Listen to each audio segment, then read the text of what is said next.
todos sabemos lo que sucedió con la muñeca inflable, ¿no? Que básicamente se utiliza a la mujer como un chiste, como un objeto sexual en la política. Pero al otro lado, a un lado tenemos a las prostitutas y al otro lado tenemos a las madres. ¿Se utiliza la madre como un instrumento político? ¿Es la maternidad politizable? Estimada Alejandra Ram, ¿es la maternidad un instrumento político? Absolutamente. Ha sido quizás el instrumento político más importante por los dos lados, digamos. O sea, como los partidos políticos y el Estado aproximado a las mujeres generalmente es solo en cuanto a madres. O sea, las mujeres solteras o las sin hijos no existen prácticamente ni para los partidos políticos ni para el Estado. Y por otro lado, las propias mujeres, cuando han tenido que enfrentarse y hacer demandas, por ejemplo, pensemos en las demandas de vivienda o muchas veces demandas de salud, son apelando a su identidad como madre, diciendo, yo soy madre, necesito una casa para vivir, yo soy madre, necesito, por ejemplo, que le entreguen leche a mi hijo en el consultorio.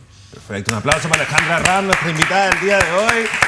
Alejandra, que fue una de las primeras académicas de este primer ciclo, de segundo ciclo de Interruptor, y eres, como te dije, una musa para nosotros, así que es un gusto poder tenerte. Ahora está en una versión un poco más extendida.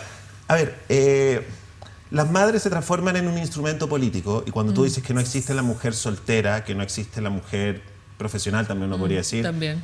es porque históricamente no han existido, es decir, son roles nuevos, porque yo igual soy de una generación donde mi mamá salía de la casa a casarse, entonces puede que tenga que ver con eso o hay otras fuerzas más que operan. O sea, siempre han habido otras mujeres que no se han definido en torno a la maternidad. Lo que pasa es que en el fondo... Por ejemplo, cuando se instalan las primeras políticas públicas, la gran preocupación es que, imaginémonos Chile a principios del siglo XX, ¿cierto? Entonces se estaban desarrollando las fábricas, está esa como una suerte de industrialización, que nunca llegamos a ser industrializados, ¿no? Pero hay una suerte de industrialización y las mujeres y los niños también empiezan a trabajar en las fábricas, que son mano de obra barata y qué sé yo.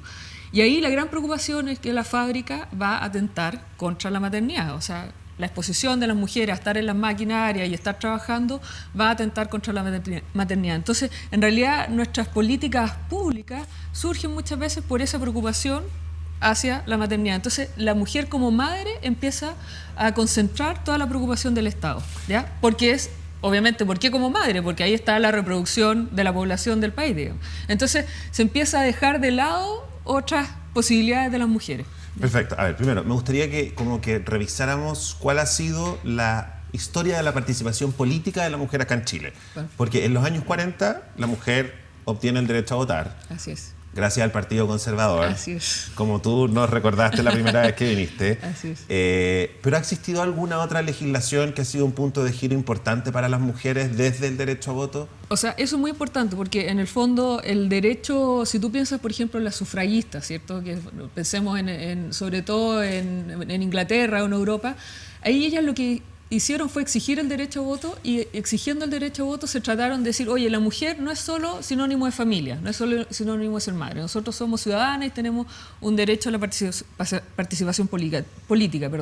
Entonces hubo un movimiento en las sufragistas de romper con los roles convencionales de las mujeres. O sea, era como nosotros también pensamos. Así es. Básicamente entonces, pero ¿qué sucedió en general en América Latina y en Chile también? Es lo que se dijo, es porque somos madres, tenemos una categoría moral superior, porque nosotros en tanto madres somos capaces somos más solidarias, tenemos un estatus moral superior y nosotros como madres vamos a solucionar los problemas de la política, porque ¿cuál es el problema de la política? Que es masculina. Entonces, lo que se hace es todo lo contrario a lo que sucede, por ejemplo, en Inglaterra. O sea, lo que se hace en Chile y en otros países de América Latina, y por eso el Partido Conservador estaba tan entusiasta en darle el voto a las mujeres, es que ellas, desde el hogar, y reforzando su rol convencional, dicen yo quiero entrar a la política. Y al entrar a la política tengo un estatus moral superior y voy a arreglar todos los problemas de la política. Evidentemente no fue así, digamos. Y en eso también, en el fondo, leído a la derecha en general ha sido mucho más eficiente y exitosa en incorporar a la mujer, porque hay una clara sintonía, digamos, ¿cierto? Los partidos de derecha van a decir, oye, a mí me interesa que la mujer sea dueña de casa, que sea madre y todo ese tipo de cosas, digamos. Entonces hay una... A ver, miles de preguntas con la respuesta. La primera es, hay gente que encuentra que de verdad, como las mujeres son madres y como las mujeres han tenido que pasar por un montón de otras cosas más, que yo también siento que en cierto nivel lo pienso, por eso quiero que son más inteligentes, tienen más soluciones, ¿cachai? Y si a mí una mujer me pareciera y me dijera, ¿sabéis qué? Yo voy a arreglar la política porque nosotras somos madres y nosotros hemos tenido que aprender a hacer bla, bla, bla, bla, no me suena tan mal la campana, ¿cachai? Creo que en cierta medida tienen razón. ¿Por qué pareciera que me hace sentido? Porque eso está absolutamente instalado en nuestra cultura. O sea, si tú, el PNUD hizo una encuesta y decía, si usted menciona la palabra mujer, ¿qué palabra es la primera que se le viene? Todo Chile dijo madre. Ah, no, ya, perfecto. ¿Ya? Entonces no, está... diva sería además, la primera strong girl. Y además, Chile es una sociedad que, bueno, que en el fondo la definición de lo que es ser mujer, lo central es ser madre, digamos. O sea, básicamente en Chile si tú no eres madre como que no logras ser mujer. Y además hay una valorización positiva, o sea, social, muy positiva. O sea, lo que tú me dices, oye, a mí no... Yo me imagino que si es mujer y si es madre, lo va a hacer mucho mejor. Claro, porque eso está instalado en nuestro chip, digamos. O sea, en general hay una valorización social muy positiva de las mujeres, asociada a la maternidad, y muy negativa a los hombres. Los hombres, en esta misma pregunta, que decía, ¿qué asocia a ser hombre? O sea, macho, irresponsable, flojo, poco confiable. Entonces hay una polaridad. Ahora, la paradoja es que las mujeres que tienen esta valoración social tan alta, especialmente por su maternidad, son profundamente discriminadas en esta sociedad. Perfecto.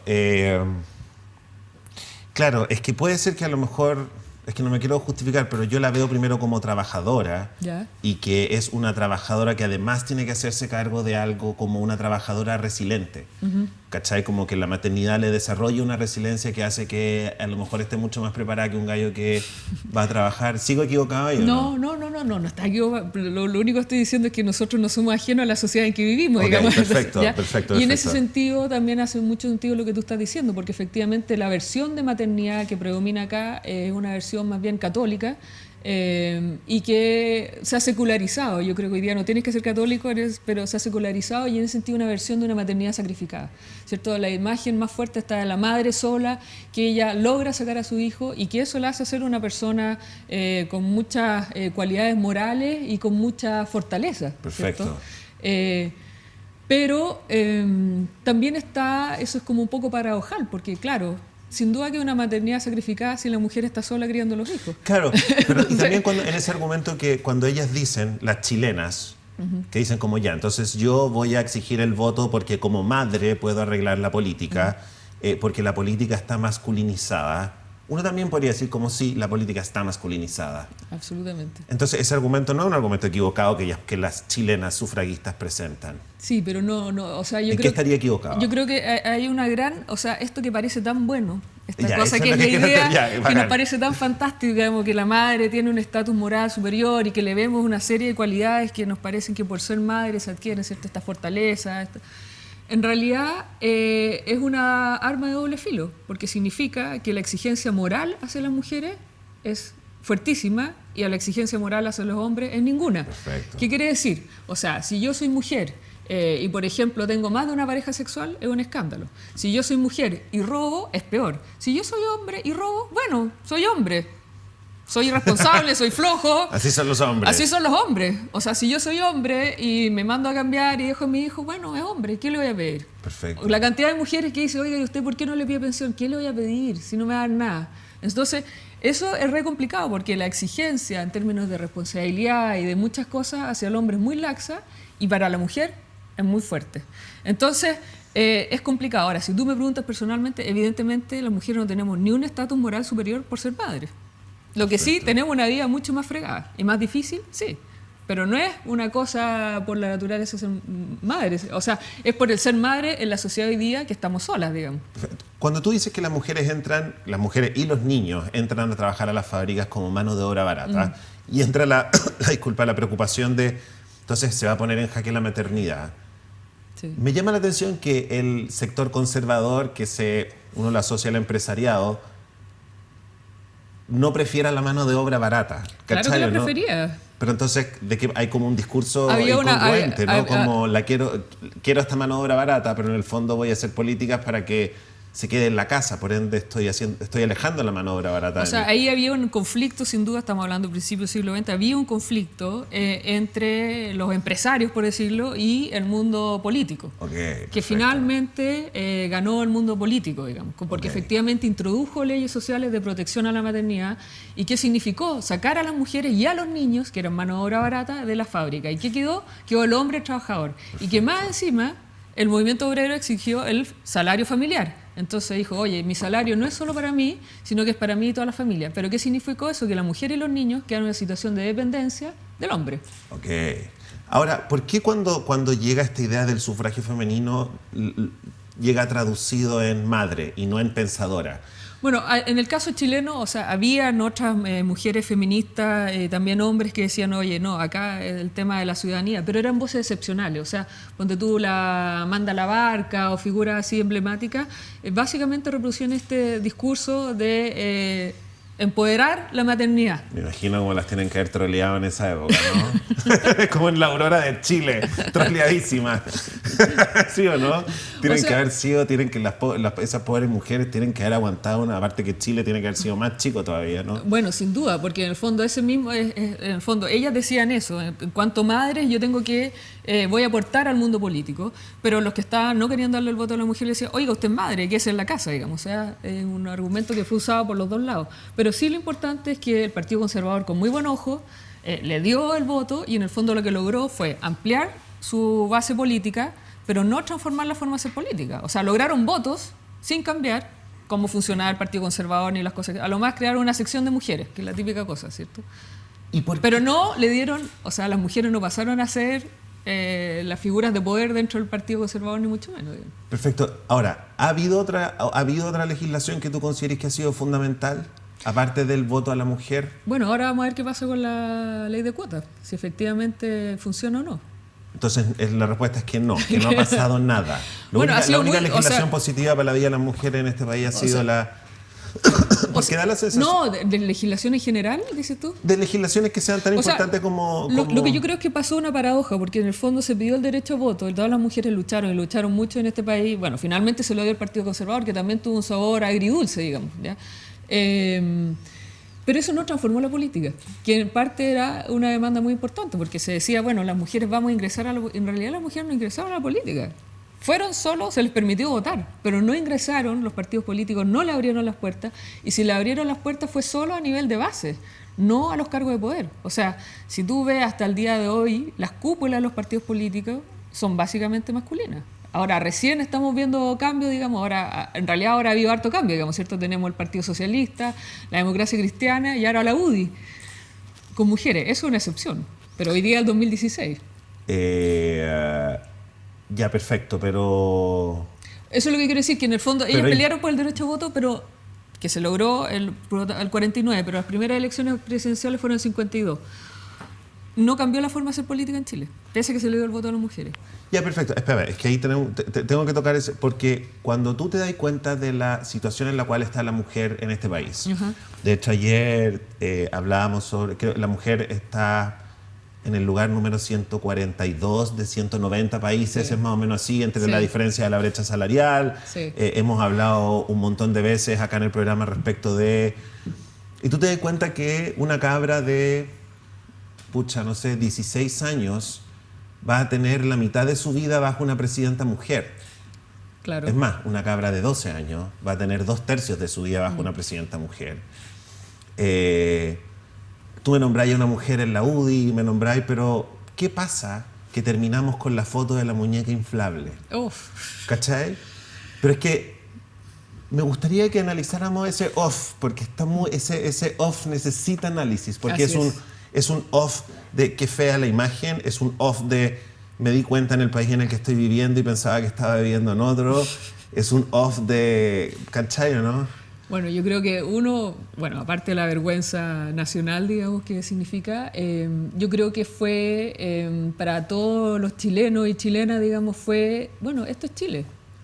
En el sentido de que, ¿qué es lo que tenemos ahí? Una figura, un concierto, ¿cierto?, de hombres que son en alguna medida nuestra élite, ¿cierto? Son hombres que son muy educados, o sea, todos esos fueron a la universidad sin lugar a dudas, muchos de ellos han estudiado afuera, probablemente tienen magíster o doctorado, o sea, no es un problema de falta de educación. No, o sea, de hecho es una decisión. Y además es gente que es de mundo, uno podría decir, o sea, no es una persona que vivió siempre en el mismo pueblo, perdido, no, o sea, toda esta gente que viaja, que está en reuniones importantes, fuera. Y lo otro es que gente que tiene muy buena situación económica. O sea, no vamos a decir que estamos en un contexto de pobreza los que estaban ahí arriba, digamos. O sea, entonces, eso es... O sea, disculpa, regalaron también, que nadie lo notó, un tarro de proteína, y eso son muy caros, te tengo que decir. Ok, dale, disculpa. Ya, entonces, ¿qué es lo que nos está mostrando? Que nuestra élite chilena es una élite, masculina, muy educada, con muy buenos ingresos, y que sin embargo llega y hace esta brutalidad.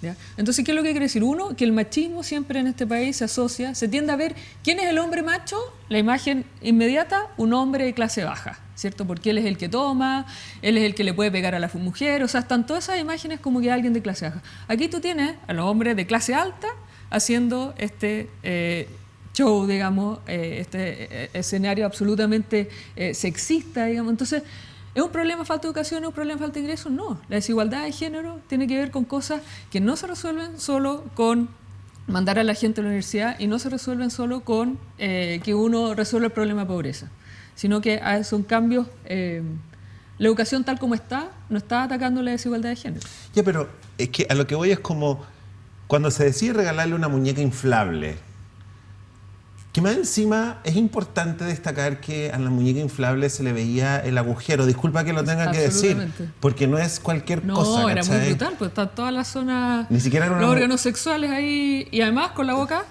tapada. Con la boca tapada, wow, sí. Entonces, pareciera que las mujeres ingresan a la política en nuestro país en puestos importantes, pero no están, no se ven. Porque nadie pensó y dijo como, oye, la jefa del ministro es una mujer. El ministro cuando tomó la muñeca y se sacó la foto muerto de la risa, Guillé atrás. No, está... nadie decía como, aquí hay mujeres, ¿cachai? Hay mujeres presentes.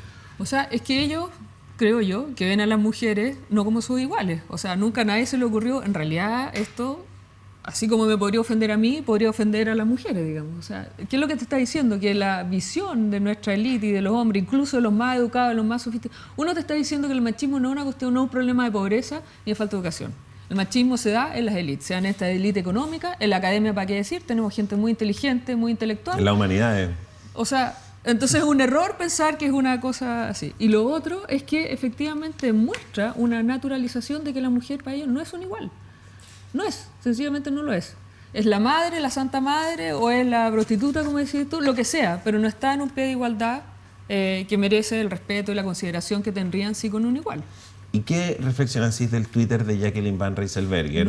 Mujer que tú mencionas como una de las que ha ingresado a la... es que ya, iba a decir eso lo que conversamos la otra vez. O sea, ser mujer no significa ser feminista. Absolutamente. Y evidentemente, de nuevo, el Partido Conservador, ahora la UDI, claro, tiene mujeres, la UDI lo ha hecho estupendo, o sea, tiene muchas mujeres políticas. Pero esas son mujeres que... En el fondo, lo que quieren es, salen de la esfera privada, salen de la casa, ¿pero para qué? Para que la mujer se quede en la casa haciendo su papel convencional. O sea, ¿cuál es la agenda? Que la mujer sea dueña de casa, sea madre, ese tipo de cosas. No es la igualdad, no es la ampliación de los derechos sexuales y reproductivos. Entonces, no hay que confundirse con que ser mujer va a ser necesariamente ser feminista. Ya, o ¿cachaste cuál fue el Twitter de ella? No, dímelo, eso te Twitter dice. Fue... Me parece, no sé, lo voy a parafrasear, Yeah. Me parece una aberración frivolizar de esta manera con la economía. ¿Cachai? La ofensa no fue la mujer, la ofendida fue la economía. Bueno, además, en el fondo, si tú le preguntas a la Jacqueline Van Rieselbergher, probablemente ella te va a decir que nunca se ha sentido en su vida oprimida, te va a decir que ella jamás no sabe qué es lo que es la desigualdad de género, no por ella, pero es lo más habitual, digamos. Sí, en esa versión, como yo no he sido discriminada. Jamás he sido discriminada, es la típica no soy cosa. Feminista, sí. O sea, no, yo jamás he sido discriminada, yo llegué acá por mis méritos. Bueno, porque en el fondo está muy cómoda en el rol convencional de las mujeres, digamos. Perfecto. Cuando mencionas... Bueno, entonces uno podría decir de que no ha existido una legislación realmente importante que haya hecho que la mujer participe más en política. No. O sea, esperemos que no se sabe qué va a suceder. Hay muchas promesas con la ley de cuotas, pero no sé, sabemos que los partidos políticos siempre encuentran vericuetos. Y después del voto de legislaciones importantes para las mujeres, ¿la que viene es el aborto? O porque hay personas que podrían decir que, por ejemplo, ya la ley de divorcio ha sido una ley importante para la mujer. Absolutamente. La violencia intrafamiliar y la ley de filiación. Eso han sido todo muy importante. Perfecto. Las que debieran ser importantes, pero en la práctica no lo han sido porque tienen eficiencia cero, es la de igualdad de salario, la acoso sexual en el trabajo. Esas suponía que iban a hacer algo, pero en realidad no han hecho nada, digamos. Perfecto. Cuando tú mencionas que la derecha lo ha hecho extremadamente bien, vemos la historia del Partido Conservador, vemos ahora la UDI con Jacqueline Van Rieselbergher. ¿Cómo fue la figura de la mujer durante la dictadura? Porque Lucía Iriarte de Pinochet tuvo un rol central como primera dama. Estamos preparando un programa para la próxima semana donde va a venir Alejandra Matus a hablar de su libro. Señora Lucía, va a estar muy bueno. Excelente libro, excelente. Sí, si John se lo leyó, ya estaba rayando la papá. ¿Qué función cumple Lucía Iriarte de Pinochet y qué función cumple la mujer en la dictadura militar? Súper buena pregunta, mira. El papel de la mujer en la dictadura militar empieza antes de la dictadura militar. O sea, las mujeres fueron centrales en darle legitimidad al golpe de Estado. Porque acuérdense que las mujeres hicieron esta famosa marcha de las cacerolas vacías, ¿cierto? Donde salieron en diciembre del 71 a protestar a las calles. Fue las que convocaban, es cierto, eran mujeres de derecha, más bien de clase media alta. Pero las que llegaron a la calle, digamos, a protestar fueron mujeres de todos los grupos sociales. ¿Por qué? Porque con las colas y la falta de abastecimiento no podían cumplir su rol de madre, de proveer para su familia. Entonces hubo toda una manifestación en contra. Acuérdate que las mujeres también iban a los regimientos o pasaban cerca de carabineros y les entregaban trigo, maíz, plumas. Eso lo estás diciendo usted, son una gallina, digamos. O sea, no. Me están diciendo ustedes son maricones. Sí. También. Eso es básicamente eso, ¿cachai? Así, son pocos hombres, digamos, no se ponen los pantalones y no hacen nada frente a esta situación. Entonces, ¿qué significó eso? En términos, eso le dio a quienes hicieron después el golpe, y Pinochet así lo dijo muchas veces, legitimidad al golpe. Porque ¿qué es lo que decía Pinochet y qué es lo que decían las Fuerzas Armadas? Bueno, a nosotros nos pidieron que hiciéramos esto. Las mujeres nos pidieron que intervinieran. Entonces, eso no es menor. Entonces, por eso digo que el papel empieza antes. No es que no sea menor. De hecho, yo te podría decir de que yo tengo tías que son de Pinochet. Absolutamente. Y cuando uno habla, el primero que te dice, oye, nosotros teníamos que ir a tirarle maíz a los... Como... Claro, y teníamos que hacer cola, tú no sabes lo que era hacer cola, que evidentemente yo creo que eran situaciones muy difíciles, digamos. ¿Sí? Pero sin duda que ahí las mujeres, y todo esto fue clave en darle legitimidad. Y evidentemente ya una vez que se instala la dictadura, ¿cierto? Lucía Iriarte de Pinochet se hace cargo del SEMA, ¿cierto? Que el SEMA empieza con la democracia cristiana como una suerte de modernización bien soft, digamos, bien blanda. SEMA es el centro de madres, ¿no? Claro, centro de madres, que se inician con la democracia cristiana como una forma de incorporar a las mujeres al mundo político. Perfecto. ¿Ya? Pero solo las dueñas de casa, de una manera bien restringida, podemos hablar de eso.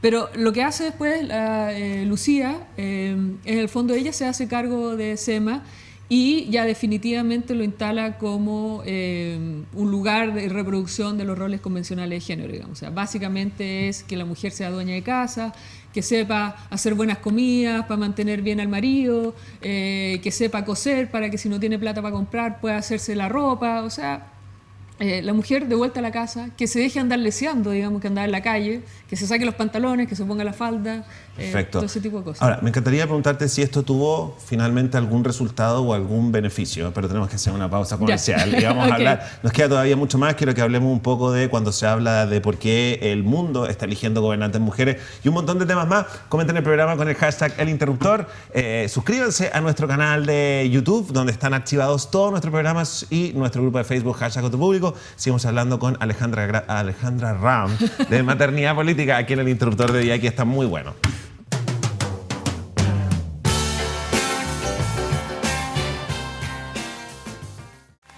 Estábamos conversando tantas cosas interesantes con Alejandra Ram. Estamos hablando de la maternidad cuando se utiliza como algo político. Entonces, las madres legitimaron en cierta medida la dictadura. ¿Lo podríamos aseverar o es una narrativa que se nos trató de imponer? O sea, yo creo que efectivamente, o sea, hubo mujeres que fueron a la marcha de las cacerolas vacías y no solo en esos eventos, o sea, salieron varias veces las mujeres a manifestarse en contra del gobierno de Salvador Allende. Ahora, evidentemente eran básicamente, sobre todo, mujeres más bien de clase media alta y más bien de derecha, ¿ya? Pero también hubo de otros. Ahora, evidentemente, o sea, evidentemente esas mujeres ya solo por su tema de clase estaban en contra del gobierno de Salvador Allende. Lo que pasa es que después, estratégicamente, Pinochet, digamos, fue un discurso muy bueno para darse legitimidad. Que todo gobierno, que sea una dictadura, necesita algún grado de legitimidad. ¿Y se consiguió algo, disculpa, se consiguió algo cuando se comienza con esta especie de maquinaria publicitaria? Que de hecho incluso creo que hay una especie de comentario político en la película Susi, ¿no?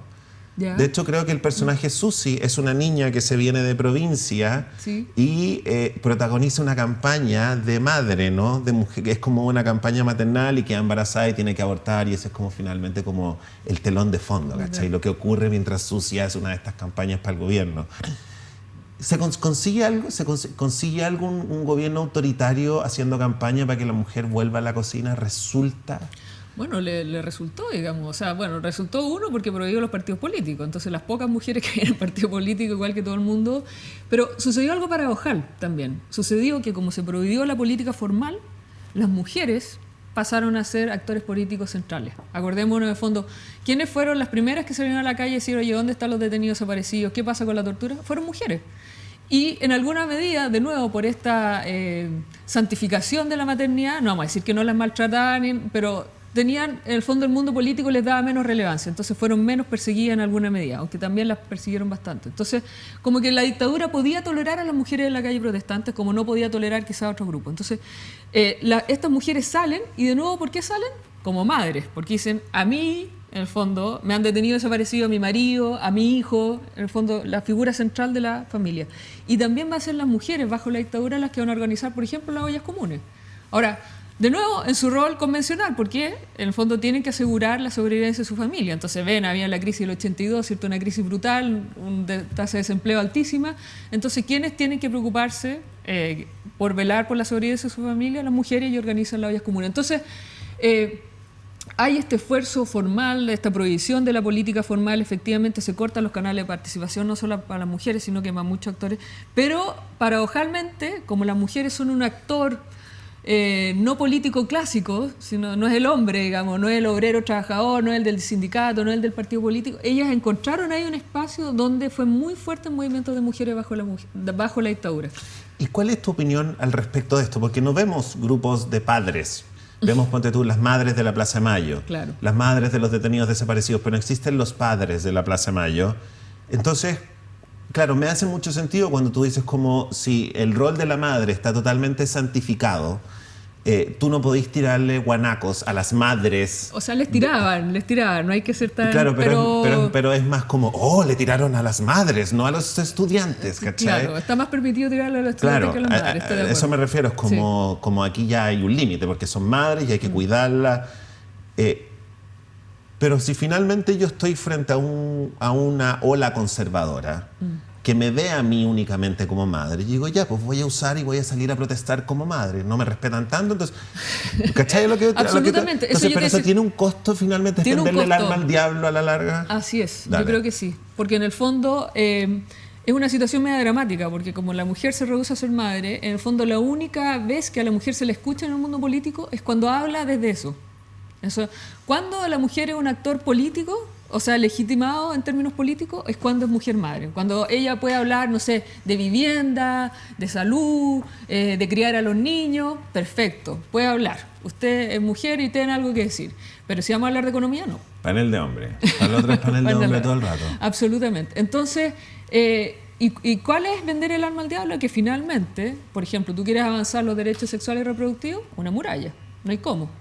¿Cierto? O sea, ¿quieres que la mujer se incorpore al trabajo? Bueno, pero que esto no vaya a estorbar con su labor de madre. O sea, no es que vamos a incorporar al hombre como padre, sino que, bueno, que quede la madre, ella, y bueno, que trabaje un poco, o pongámosle un jardín infantil o lo que sea, pero que ella siga siendo la madre, digamos. Entonces, claro que es venderle el alma al diablo porque finalmente termina reproduciendo lo mismo. No logra salir de esa camisa de fuerza que puede ser la maternidad. ¿Qué es la maternidad? Y finalmente el costo lo tenemos hasta el día de hoy, yo creo, ¿no? Que cuesta avanzar en cualquier cosa. A mí una de las imágenes que Piensa que la última legislación, así como una de las más así, que se vendió como avance, fue el postnatal. Y ese es totalmente maternalista. O sea, un postnatal que está diseñado en el papel supuestamente para incorporar al hombre. En la práctica, solo le deja el cuidado a los hijos exclusivamente a la madre. Ya, es que eso también. Otra de las cosas, como una de las preguntas que me decía la Tere, me dice, ¿sabéis qué? Como el Estado asigna roles de género. Absolutamente. Porque me dice como que da la sensación de que el Estado y yo me atrevería en palabras propias de que Bachelet ve a la mujer pareciera que solo como cuidadora.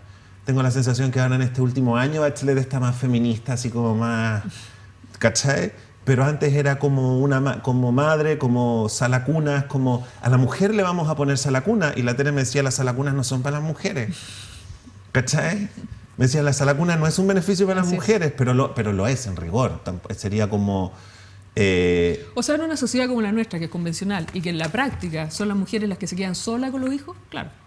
Ahora, no, sí. Uno se tiene que preguntar, oye, ¿eso es la sociedad que queremos seguir siendo o queremos una sociedad en realidad donde los hijos sean una preocupación de las madres, de los padres, del Estado y del mercado, digamos, que debiera ser? Hay algunas otras maneras en las cuales, por ejemplo, o te pongo otra, no sé si es muy rebuscado, y aquí va a ser como, se me va a tirar gente encima, pero estacionamientos para embarazadas. ¿Cachai? ¿Por qué hay estacionamientos para...? Yo entiendo perfecto por qué hay estacionamientos para embarazadas, pero ¿por qué no hay estacionamientos para enfermos de cáncer? ¿Cachai? Porque no hay estacionamientos para gente que está con gripe. ¿Cachai? Bueno. O porque no hay gente... Sí, pues si cuando uno está con gripe y tiene 40 fiebre y tenéis como ir a comprar porque no tenéis a nadie y estáis solos. Bueno, es que de nuevo está lo que decíamos, o sea, en Chile está muy arraigado eso, y entonces esta idea de que a la mujer, en cuanto más, hay que protegerla, pero de nuevo es una espada de doble filo, porque si yo te protejo, tú no eres mi igual. O sea, uno protege a los niños, protege a los enfermos, protege a los que tienen alguna debilidad, entonces que yo tengo que ir y protegerlo. Entonces, efectivamente, uno ve cómo se va reproduciendo eso. Entonces, tú nunca logras salir de esa necesidad supuesta de protección, digamos. ¿Y qué pasa entonces? Porque, bueno, la vez pasada yo te acordé que te conté que estaba a favor de las cuotas o de las leyes afirmativas, ¿no? Pero también pareciera que una ley afirmativa es como un estacionamiento para una mujer, ¿cachai? Y también es como yo aquí voy a tener ciertas cuotas para las mujeres porque las quiero proteger. Es que yo creo en eso que uno no lo necesita. O sea, hay dos discursos en disputa. Porque ahí pareciera, suena a dobles, te lo tengo que decir, suena a doble estándar, ¿cachai o no?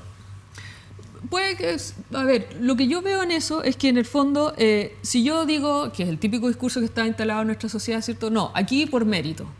Entonces decimos, bueno, están los que están ahí sentados como senadores y diputados por mérito. Tengo mis serias dudas. Están ahí probablemente por una combinación de elementos. Uno tiene que ver con clase, otro tiene que ver con educación, otro tiene que ver con las redes que tienen, ¿ya? No necesariamente por mérito. O sea, yo no jamás diría que en nuestros parlamentos, nuestras autoridades están los más destacados, los mejores. Entonces, cuando el discurso meritocrático yo creo que es importante, pero para que la meritocracia funcione tú tienes que tener de verdad igualdad de oportunidad. Y eso es un mundo bastante irreal, porque en la práctica sabemos que las oportunidades están estructuradas por dónde naciste, básicamente donde naciste, digamos. En nuestra sociedad sigue siendo eso, digamos. Hace una diferencia sustantiva si tú naciste en una clase media alta y vas a ir a un colegio particular pagado versus el resto del país, digamos. Tienes toda la razón. Es como, en un caso es igualar la cancha y en el otro es proteger, en rigor. Es como protegerla como un capullo que no le pase nada, y la cuota tiene más que ver con igualdad de oportunidades, ¿no? Absolutamente, porque el discurso es, hoy día la cancha es igual. No es igual. Perfecto. No es igual. O sea, quien diga que las mujeres estamos corriendo en igualdad está, no sé en qué mundo vive, digamos, porque evidentemente no estamos corriendo en igualdad. Entonces, lo que hay que hacer es un esfuerzo intencional por cambiar eso. O sea, ¿qué es lo que les pasó hoy día con la cosa de la muñeca? O sea, eso es pura reproducción, según ellos, de meritocracia. O sea, si tú ahí no hay una intervención. O sea, el mundo económico, probablemente la única posibilidad de cambio que tiene es que hoy día es un mundo globalizado y tiene que ir a negociar con gente de afuera. Tiene que pedirle un crédito al Banco Mundial, tiene que pedirle un crédito al Fondo Monetario Internacional, participa del Foro Económico Mundial. Bueno, y cuando va a esas instituciones sí le importa el género. Entonces le diga, oiga, ¿y usted que tiene su fantástico directorio, cuántas mujeres tiene? Ah, no tenemos ninguna. Bueno, pongámosla de recursos humanos, para que digamos que tengamos una, ¿ya? Pero están obligados. Pero si tú dejas solo a la élite hoy día como está, pueden pasar 200 años más y no va a cambiar nada, digamos. Entonces tiene que haber un pie forzado para introducir cambios. Y en ese sentido las cuotas son ese pie forzado. Ahora, lo que uno espera es que no deberían ser de por vida. O sea, una vez que las mujeres efectivamente logren posiciones de poder, eso debiera igualar la cancha de verdad. Ahora, ¿qué crees tú que pasa, por ejemplo, con el caso Dávalos? O el caso... que se llamó, que se terminó llamando caso Cabal, curiosamente, ese truco que le cambian como las palabras para que uno después no sepa qué googlear, y que se podría haber llamado derechamente caso Bachelet. Yo siento que ella hizo una campaña fuertemente basada en su imagen de madre, ¿no? Era como elegir, así lo sentí yo, como elegir a la madre de Chile, esta mujer que te protegía. Y después resulta que nos dimos cuenta que la madre de Chile tenía un hijo que no era muy... No había sido muy buena madre, ¿cachai? O sea, tiene un hijo mamón, como todas las madres de Chile. No, perfecto, pero sientes que hubo una lectura que en rigor... Yo creo que eso es injusto decir que ella usaba esa imagen. Yo creo que los medios le han puesto esa imagen. O sea, si tú ves los discursos que ella hace y ves en general... Lo que ella desde su equipo, digamos, ha tratado de poner como imagen de candidata y qué sé yo, no ha sido centrado en la maternidad. Pero yo creo que en el fondo ella no puede ir contra la corriente y está en este país. Entonces, ¿cómo los medios la han leído? Como la madre. Además, calza muy bien de nuevo con esta madre sacrificada. El hombre no existe, o sea, probablemente ella no podría ser candidata si es que hubiera una pareja hombre visible, digamos. Ella funciona pero para Chile funciona, no porque ella lo haya buscado, digamos. Entonces, ella toca y entra en sintonía con todo eso, con toda esa imagen de la madre santificada, sola, sacrificada y qué sé yo. Pero ella misma no ha buscado mucho esa imagen, es una imagen que se le ha sido puesta. Ahora, ¿qué pasa? Bueno, con el hijo, bueno, eso es... Lo que me llama la atención, claro, ahora que me dices, claro, tienes razón, yo puedo reconocer de que probablemente leí mal un mensaje que me estaban entregando los medios, pero yo siempre lo sentí que venía como que era un gimmick que ella usaba. Nunca lo sentí normal, nunca lo sentí como... Siempre sentí que era como... Siempre sentí que sus políticas estaban muy orientadas a lo que podríamos llamar hoy en día esta cultura de la sala cuna. Bueno, ¿qué hizo Chile? ¿Qué hizo contigo? Sí. Y mis amigas son mujeres profesionales o que tienen que pagar el arriendo y que no tienen pololo, y yo como que nunca he visto que haya políticas para ellas. La mujer soltera, de hecho, que es un tema que nosotros aquí hemos tratado de investigar, no existe en nuestro país. No existe ninguna legislación que proteja a la mujer soltera. La mujer soltera en términos políticos no pesa nada, ¿no? Sí, no, pues porque acuérdate que en el fondo, o sea, soltera sin hijos no pesan. Madre soltera con hijos sí pesa. No, pues entonces, si pesaran, probablemente más mujeres desearían quedarse solteras sin hijos y poder explorar otros roles, ¿no? Claro, o sea, sin duda, o sea, ahora eso no son un problema del Estado, digamos, ni de las políticas públicas, digamos, o sea, hay otros elementos también culturales, digamos, o sea, nuestra cultura católica, que yo digo, hoy día puede ser secularizada, hoy día no es que la gente sea católica de ir a misa y creer, hay algunos grupos más, cada vez menos, digamos, si uno ve las cifras, hay claramente un proceso de distanciamiento de la Iglesia Católica, digamos. Pero eso en nuestra cultura está instalado en eso. Y en esa lógica, el catolicismo, la figura central es la mujer como madre, digamos. Entonces, aunque no hemos secularizado, eso sigue siendo esencial. Entonces, yo no diría que solo el Estado, hay otros elementos también. Ya, entonces tenemos a esta mujer a esta chilena que consigue, pareciera, todos sus pasos políticos con este escudo de que es madre. Desde el voto, desde la ley de divorcio, pareciera que todo, ¿no? Pero hoy en día una mujer, para exigir sus reivindicaciones sociales, todavía tiene... Bueno, hoy día hay un gran cambio. Okay. O sea, si uno ve, por ejemplo, las marchas que han habido, sobre todo por el tema del aborto, digamos. O sea, uno ve, sobre todo hay una efervescencia de colectivos juveniles, sobre todo hoy día no hay una universidad o una casa de estudio donde probablemente no hay un colectivo de género. O sea, que antes no existía eso, digamos, no era tema, ¿cierto? Entonces, uno ve las generaciones más jóvenes, bueno, también hay algunas mayores, digamos, evidentemente, pero uno lo ve más fuerte en las generaciones más jóvenes, una gran rechazo justamente a eso. O sea, a la idea de que la mujer tenga que ser solo madre, y uno lo ve en la lucha que hay hoy día por el tema del aborto. Ahora, pasan cosas paradojales, porque tenemos ese grupo de mujeres que generalmente son más bien de clase media, más bien educadas, que están luchando por avanzar en la igualdad, digamos, y eso es central, lograr avanzar en el aborto y en los derechos sexuales y reproductivos. Pero por otro lado, muchas de esas mujeres también hay como un regreso a la maternidad, ¿cierto? Entonces ahora tiene que ser, no sé, pues, el apego. Entonces tiene que la mamá pasar todo el día con los hijos o tiene que amamantarlos. Entonces es como una situación paradojal, digamos, porque ¿cómo te explicas no tú? es que se vaya a desaparecer la maternidad, como uno podría haber pensado, con el avance del feminismo, sino que hay un regreso a la maternidad muy fuerte. Con el avance del feminismo, o sea, va de la mano. No. Porque... O sea, uno pensó, yo habría pensado, Alejandra Ram, bueno, avance el feminismo, la bandera de lucha del feminismo es la igualdad de género, sí. ¿cierto? Pero vemos que al mismo tiempo... vuelve la maternidad. Pero eso a mí se me explica como un backlash, ¿no? Cada vez que avanza algo, aparece como la ideología contraria, ¿no? Es como, ok, ya, ustedes quieren salir a trabajar, nosotros vamos a empezar a tocar el tambor con el apego. Puede ser. ¿Lo lees tú así, de esa manera? O sea, puede haber algo de eso, pero lo que también me llama la atención es que probablemente además se trata del mismo tipo de mujeres, que son mujeres más bien de clase media. O sea, porque ¿quién puede practicar el apego? Es alguien, o quién puede estar sin posesión total de su hijo. Alguien que tiene la situación económica para no tener que trabajar. ¿Y cómo te explicáis este revival entonces del apego? Es difícil, y de estas cosas? No lo tengo claro. ¿O no se fue nunca? Lo encuentro, una posibilidad es que no se ha ido nunca. Además se combina con otras cosas, con ecología, entonces no pueden ser pañales desechables, por muy buenas razones, digamos, pero significa que hay que lavar pañales, entonces significa más dedicación de tiempo exclusivo. Entonces, extrañamente, el apego se ha leído más como solo apego a la madre. ¿Dónde queda el apego con el padre? Porque la teoría del apego, además, lo que dice es que es una figura significativa. Que, obviamente, habitualmente es la madre, digamos, porque es la que pare y cómo están estructuradas las sociedades y los roles de género. Pero en ningún lado está escrito que tenga que ser la madre. O sea, puede ser el padre, puede ser un abuelo, puede ser alguien que cuida a ese niño o a esa niña. ¿Sabes qué? Esta es una pregunta que la hice ayer y que creo que es como una de mis nuevas preguntas.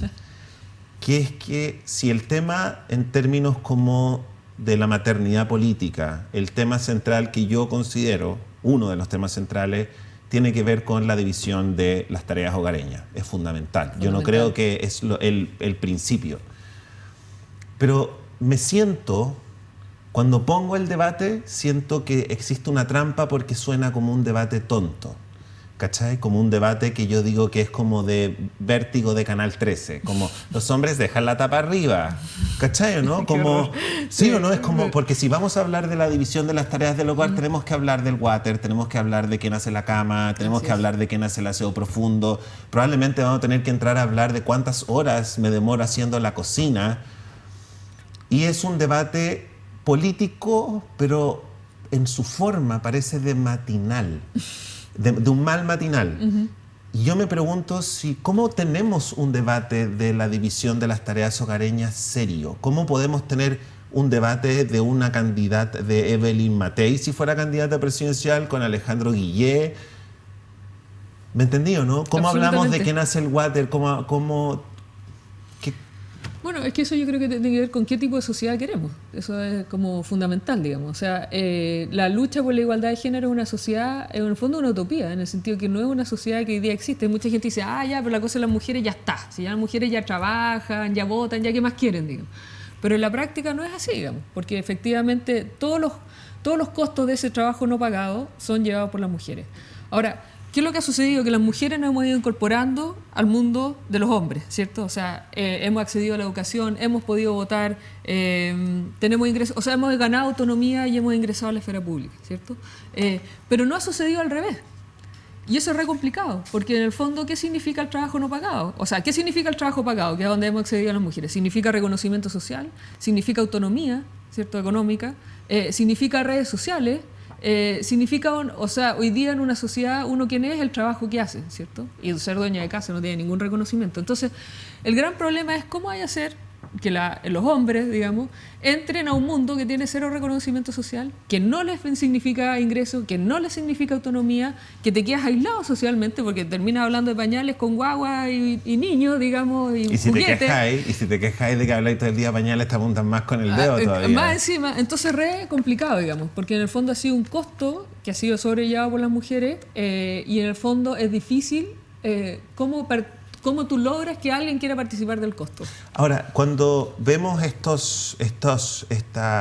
barrida, ¿no?, impresionante de gobiernos de ultraderecha, de estos gobiernos autócratas, lo primero que cuando triunfa la ultraderecha, el primer análisis que hace la izquierda es como: tenemos que dejar de lado las políticas identitarias. Esto nos trajo hasta acá. ¿Has escuchado eso, no? Bernie Sanders lo dijo. Bernie Sanders. Dios mío. No lo había ¿Cachai lo que escuchado, fue eso? hecho. Heavy. Bernie Eso Sanders es diciendo heavy. como tenemos que dejar atrás las políticas identitarias, como va, estos queers, transgenders. No dijo esta, la última parte no la dijo, pero es un poco como... Claro. Y finalmente lo que pasa es que dejamos de escuchar al hombre de clase trabajadora blanca. ¿Cómo tú que te dedicas a este tema, cómo están recibiendo esta evaluación de la izquierda? Tenemos que dejar esta política identitaria al lado. O sea, esperemos que no la esté dejando de lado, digamos, pero en el fondo lo que yo quiero decir es que, o sea, todo lo que se ha logrado en igualdad de género, o sea, por ejemplo, abordar la famosa ley de violencia intrafamiliar, o sea, no fue caída del cielo. O sea, hubo lucha, hubo sectores acá que se opusieron, que dijeron que iba a ser el fin de la familia porque el padre no iba a poder ejercer su autoridad.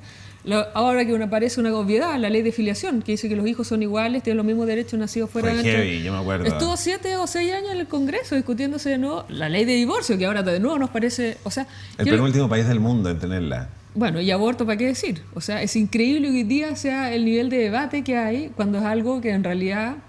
es una ley que es lo más convencional en el sentido que está solo peleando por un mínimo, digamos. O sea, no está muy lejano de un máximo o de siquiera algo medio, digamos. Está una cosa bastante básica.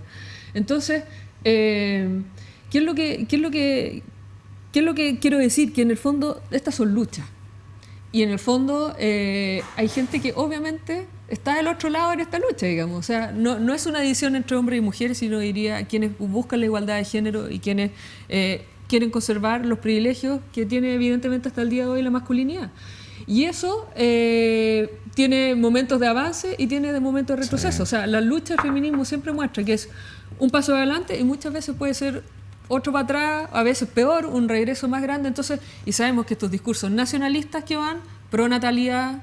Sí, no, lo que pasa es que me llama la atención. O sea, Putin totalmente da incentivos para que las mujeres tengan más hijos. Entonces, de nuevo, dejar a la mujer. Sí, lo que me llama la atención es que es la evaluación de la izquierda. Bueno, la izquierda como la primera evaluación es como, oye, ya dejemos a la mujer y ya lo que es, ya todo esto es de lado, ¿cachai? Bueno, la mujer, no hemos hablado de la derecha, pero la mujer igual, la izquierda también tiene, o sea, pensemos, no sé, los gobiernos así más revolucionarios, ¿cierto?